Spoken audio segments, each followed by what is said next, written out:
माननीय कांशीराम साहब ने ये बताया कि हमारा लक्ष्य क्या है, हमारा मिशन क्या है। सामाजिक परिवर्तन और आर्थिक मुक्ति आंदोलन, ये हमारा मिशन है। सामाजिक परिवर्तन क्या है? हमारे देश में खासकर तथाकथित हिंदू समाज में 4 वर्ण होते हैं, ब्राह्मण, क्षत्रिय, वैश्य और शूद्र। 4 वर्ण होते हैं। चारों वर्ण समान नहीं माने जाते हैं। उसमें से कोई वर्ण ऊंचा है, कोई नीचा है और चौथे पावदान पे शूद्र वर्ण है जो सबसे नीचा है। फिर इन वर्णों में जातियां हैं।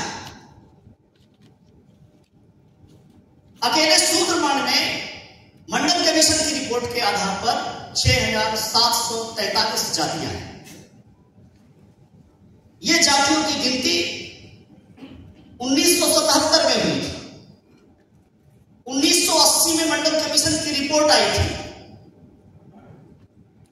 और 10 वर्षों के बाद और खासकर 1984 से लेकर 1990 तक बहुजन समाज पार्टी बनने के बाद 6 वर्षों तक पूरे देश में माननीय कांशीराम साहब ने पूरे देश में दौरा करके लगभग 10,000 सेमिनार संगोष्ठी किया। केस कर दिया, क्रीमी लेयर का प्रावधान हुआ और 1992 में जाकर के ये रिजर्वेशन मिलना प्रारंभ हुआ।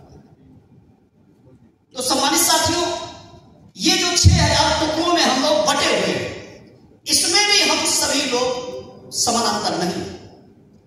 माननीय कांशीराम साहब की बात आप लोगों को स्मरण दिलाना चाहेंगे। ये पेन कांशीराम साहब दिखा करके और उन्होंने इस देश की व्यवस्था को बताया। ये पेन दिखाकर बताया।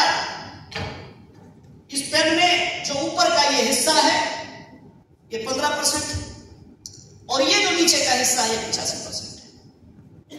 लिखाई पढ़ाई ये करता है, दिन भर घिसता है और जब इसको आप ऐसे इसको टॉप लगा लेते हैं और फिर इसको जेब में लगाते हैं तो ऊपर मात्र 15% दिखाई पड़ता है, बाकी 85% गायब।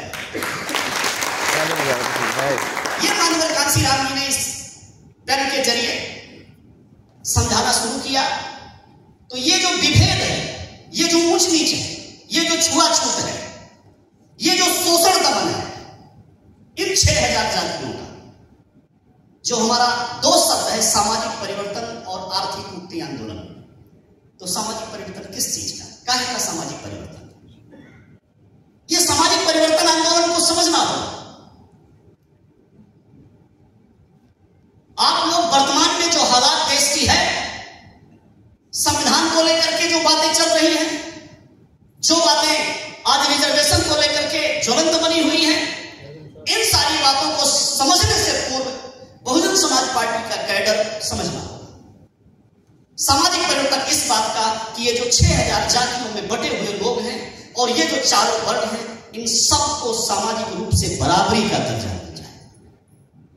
इनको बराबर बैठने का, बराबर उठने का, बराबर खाने का, समाज में बराबर मान सम्मान प्राप्त करने का ये अधिकार मिल जाए, जो लगभग 4,000 वर्षों से इस देश में नहीं मिला है। जाति के नाम पर, ऊंच नीच के नाम पर, छुआछूत के नाम पर इंसान को पशु के जैसा बनाया गया है, जानवर के जैसा बनाया गया है।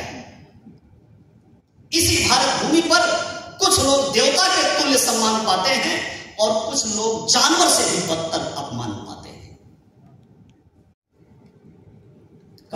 कैडर इंग्लिश का शब्द है।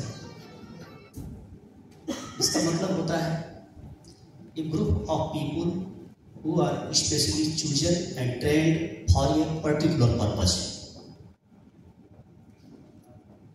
चुने हुए लोगों का एक समूह, चुने हुए लोगों का एक ग्रुप, जिनको किसी लक्ष्य के लिए ट्रेनिंग दे दिया गया है।